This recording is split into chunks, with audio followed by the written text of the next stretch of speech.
Bom, hoje nós vamos estar trazendo temas importantes. Você sabe qual aula? Falando sobre liberdade. É claro, filosofia. Tudo bem com vocês? Eu sou o professor Jairo e hoje nós vamos trazer assuntos importantes que estão dentro desse contexto da liberdade. A imagem que eu trago para vocês de início, que eu já iniciei também na aula passada, é a Estátua da Liberdade, que é um dos grandes símbolos dos Estados Unidos da América, e ela foi cedida pelo governo francês ao governo americano, por ocasião dos 100 anos de declaração da independência dos Estados Unidos. Nesse capítulo, nós iremos trabalhar o que é liberdade, relação entre liberdade e direito natural, o direito natural para Aristóteles, e direito natural para Tomás de Aquino, direito natural para Francisco Soares. Nós iremos estar trabalhando durante esse período sobre a ideia de liberdade. Na última aula nós falamos sobre liberdade e o direito natural. Nós fizemos aqui essa comparação entre eles e aí trouxemos algumas informações importantes, E aí nós trouxemos aqui a ideia, de fato, o que era essa liberdade, Essa liberdade. Então vamos lá, que diz assim, definir liberdade. Então você tinha como a primeira imagem, liberdade, aqui duas imagens, de um lado um super-herói, super-homem, e de um outro lado policiais e militantes de alguma causa. No segundo exemplo, nós temos uma pessoa, uma mulher presa dentro de um vidro e pessoas que estão fechando a boca e os olhos de alguém. Então, nós vamos voltar para o primeiro exemplo de liberdade e ver o que se tem como significado. Liberdade, sinto-me livre como um pássaro. Essa expressão dita depois de uma situação de constrangimento não passa de uma metáfora, porque os pássaros não são livres, mas agem regulados pelo instinto de sobrevivência, típico de uma espécie. Não vão para onde querem, mas vão para onde precisam ir, a fim de continuar existindo. O filósofo alemão Kant brinca com essa ideia de liberdade do pássaro, imaginando a pomba ágil, indignada contra a resistência do ar que a impediria de voar mais depressa. Na verdade, é justamente essa resistência que lhe serve de suporte, pois seria impossível voar no vácuo. Se o voo livre do pássaro é uma ilusão, da mesma forma, podemos dizer que incorremos engano semelhantes aos nós que consideramos capazes de liberdade absoluta. Novamente, para que a gente possa compreender. Se o voo livre do pássaro é uma ilusão, da mesma forma, podemos dizer, incorremos em engano semelhante a nós, consideramos capazes de liberdade absoluta.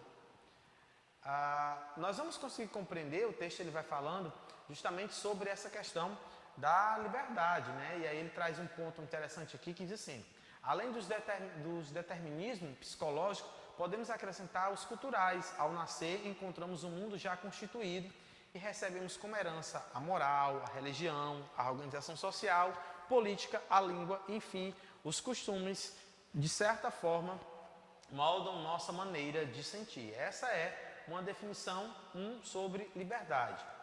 A segunda definição vai trazer, segundo o dicionário de filosofia, que em sentido geral, o termo liberdade é a condição daquele que é livre, a capacidade de agir por si próprio, autodeterminação, independência e autonomia. E aí ele traz um texto maravilhoso que vai falar sobre essa perspectiva da filosofia. Aqui a gente traz Kant, que diz que ser livre é ser autônomo, isto é, dar a si mesmo as regras a serem seguidas. Então ele traz uma sequência de fatos importantes sobre a liberdade. O terceiro, liberdade, aí vai falar justamente um texto que diz: ai que prazer não cumprir um dever, ter um livro para ler e não fazer. Ler é maçada, estudar é nada. E aqui vai trazendo um texto que fala sobre essa ideia de liberdade de Fernando Pessoa. Você tem a oportunidade de ler esse livro em casa, tá bom? E vamos na sequência, nós vamos trazendo agora a correção da nossa atividade, na página 402, que diz: organize-se com seus colegas sob a orientação do professor e responda à questão proposta. O que é liberdade? Na sequência, expõe as respostas para a turma. Em nossa aula pelo Google Meet, eu perguntei a vocês o que era, de fato, liberdade. Alguns opinaram: liberdade de sair, liberdade de realizar coisas, liberdade de ir e vir. Então, muita gente trouxe uma ideia sobre liberdade. Existe uma liberdade que é discutida dentro do campo filosófico, né? Acerca dessa ideia de liberdade. Então, nós vamos agora, também nós falamos nesse texto sobre justnaturalismo, né? A ideia também do direito natural, nós falamos nesse capítulo. E hoje nós vamos trazer aqui para vocês, tá? Justamente sobre o que Aristóteles fala sobre esse direito, tá? O que ele coloca nessa ideia justamente sobre também a liberdade, o direito natural, segundo o pensamento de Aristóteles, já que na última aula também nós começamos a falar sobre ele. Nós vamos agora compreender um pouco sobre o que ele diz. Também na última aula nós falamos quem era Aristóteles, um grande filósofo, e que ele diz: como você deve ter percebido, as teorias sobre o direito natural foram elaboradas há muito tempo e aperfeiçoadas com o passar dos anos.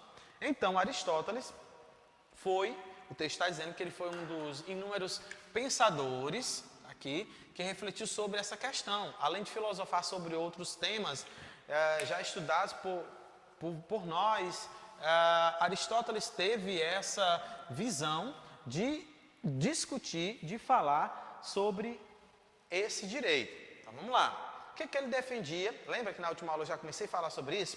Aristóteles defendeu que a polis tem origem natural. Então ele disse que essa construção de grupo tem uma origem natural. Isso quer dizer que ela surge em conjunto com as necessidades dos seres humanos de se organizar em grupos, tá? Então ele vai justamente com a proposta, com a ideia dessa organização de grupos. Uma vez que o ser humano é um animal essencialmente político. Olha como é que nós somos definidos por Aristóteles. Nós somos definidos por Aristóteles como um ser humano que é um animal essencialmente político, tá? Essencialmente político.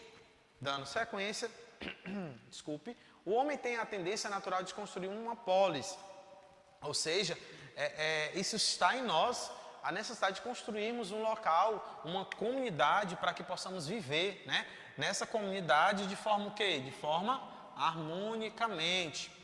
Essa é a atividade política natural do homem. Então, ele vai defender que isso é uma atividade política exclusiva do homem, tá? Então, os seres humanos sempre procuraram viver em uma comunidade, porque a vida isolada é simplesmente impensável. Então ele traz essa definição dizendo que viver isoladamente é justamente uma atitude impensável. Então não é bom que o homem esteja sozinho, né? Não é bom que o homem esteja no seu espaço sem ter contato com outras pessoas. E ele acrescenta mais: viver em uma sociedade governada, olha que interessante, governada pelo poder político, faz parte da natureza humana. Então nós precisamos estar inseridos em uma polis e que essa polis está sujeita a essa governança, essa governabilidade que existe de um poder político.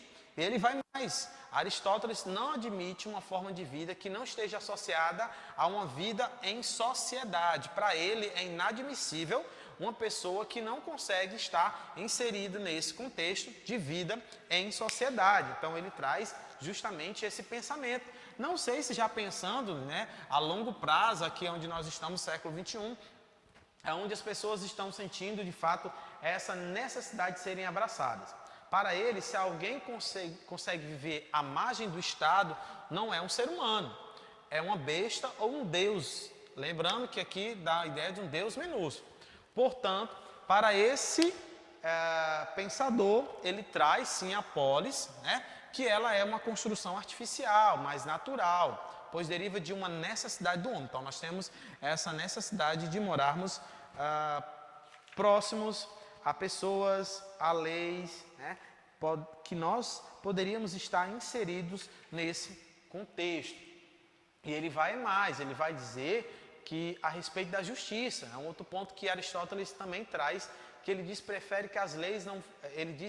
ele prefere que as leis que não foram formalizadas conforme convenções de uma sociedade. Então, a lei natural, ela é mais importante. Ou seja, ele vai reforçar aqui, prefere as leis naturais que existem na mente ou na alma de todos os seres humanos. Ele diz que nós já nascemos com isso. Então é importante que eu e você possamos estar atento a essas questões. Ele vai falar o senso de justiça, a inclinação para o bem, não para o mal, o desejo de agir não apenas para a própria felicidade, mas especialmente pensando na felicidade dos membros dessa pole. Então ele entende que nós precisamos pensar no próximo, pessoas que estão do nosso lado, tá? Ele vai um pouquinho mais à frente e diz que a lei não formalizada, não escrita, corresponde ao direito natural, enquanto que a lei escrita corresponde ao direito positivo, tá? Você conseguiu ver aí alguns pontos. Bem, convenção, acordo, contrato, pacto entre pessoas ou entre instituições. E para encerrar o nosso momento, o Para Saber diz assim: a política se articula com a ética na medida em que examina o contexto em que o homem virtuoso deve exercer sua virtude e que a polis, como este agir virtuoso, se caracteriza não só por aquilo que torna o homem feliz, mas pela relação com o outro, ou seja, pela vida social. Então, em todos os momentos, Aristóteles vai fazer um paralelo com essa ideia da vida sendo socialmente integrada, né? Ele vai fazer um paralelo que é interessante, o homem virtuoso, que é o homem que não vai caminhar para o mal, mas o homem que vai caminhar para o bem, ok? Bem, para encerrarmos esse momento, tá? Que nós estamos aqui,